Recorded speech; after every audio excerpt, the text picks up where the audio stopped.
तत्काल भारत की इकोनॉमी को 4 नंबर से 3 नंबर पर ले जाने के लिए अब हम कोई विदेशी चीज का उपयोग नहीं करेंगे। हम गांव-गांव व्यापारियों को शपथ दिलवाएं, व्यापारियों का कितना ही मुनाफा क्यों ना हो, आप विदेशी माल नहीं बेचोगे। लेकिन दुर्भाग्य देखिए, गणेश जी भी विदेश से आ जाते हैं। छोटी आंख वाले गणेश जी आएंगे, गणेश जी की आंख भी नहीं खुल रही है। होली रंग छिड़कना है, बोले विदेशी। हमें पता था, आप भी अपने घर जाकर के सूची बनाना। सचमुच में ऑपरेशन सिंदूर के लिए एक नागरिक के नाते मुझे एक काम करना है।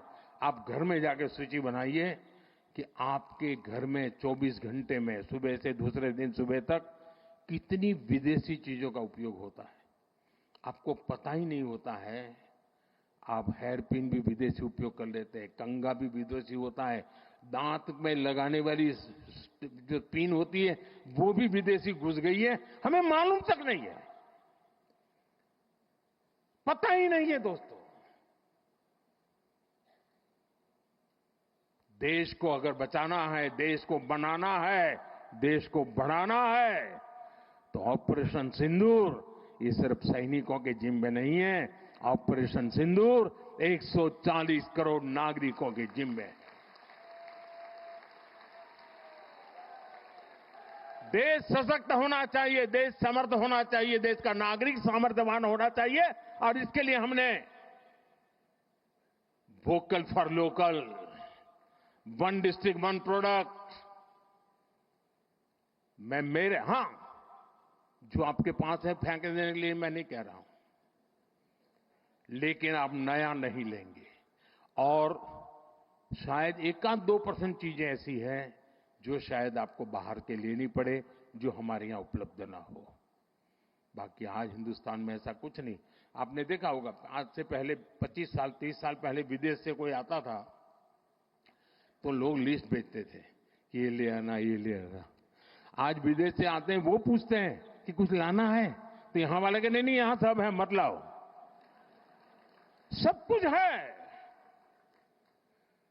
हमें अपनी ब्रांड पे गर्व होना चाहिए, मेड इन इंडिया पर गर्व होना चाहिए। ऑपरेशन सिंदूर सैन्य बल से नहीं, जनबल से जीतना है दोस्तों। और जनबल आता है मातृभूमि की मिट्टी में पैदा हुई हर पैदावार से आता है। इस मिट्टी की जिसमें सुगंध हो, इस देश के नागरिक के पसीने की जिसमें सुगंध हो, उन चीजों का मैं इस्तेमाल करूंगा। अगर मैं ऑपरेशन सिंदूर को जन जन तक, घर घर तक लेके जाता हूं, आप देखिए हिंदुस्तान को 2047 के पहले विकसित राष्ट्र बना के रहेंगे और अपनी आंखों के सामने देख के जाएंगे। दोस्तों, इसी एक अपेक्षा के साथ मेरे साथ पूरी ताकत से बोलिए, भारत माता की, भारत माता की, भारत माता की। जरा तिरंगे ऊपर लहराने चाहिए। भारत माता की जय, भारत माता की जय, भारत माता की जय। वंदे वंदे वंदे वंदे वंदे वंदे वंदे वंदे वंदे वंदे वंदे वंदे। धन्यवाद जी। माननीय प्रधानमंत्री जी, आपके प्रेरणादायी संबोधन, आपकी गरिमामय उपस्थिति, राज्य और राष्ट्र को अनेकविध भेंट और सशक्त नेतृत्व के लिए हम सभी एक बार हाथ जोड़कर तालियों की गुंजारा के साथ आभार व्यक्त करते हैं। आपका सानिध्य गुजरात के शहरी विकास के लिए मार्गदर्शक प्रकाश स्तंभ के समान है। बहुत बहुत धन्यवाद माननीय प्रधानमंत्री जी।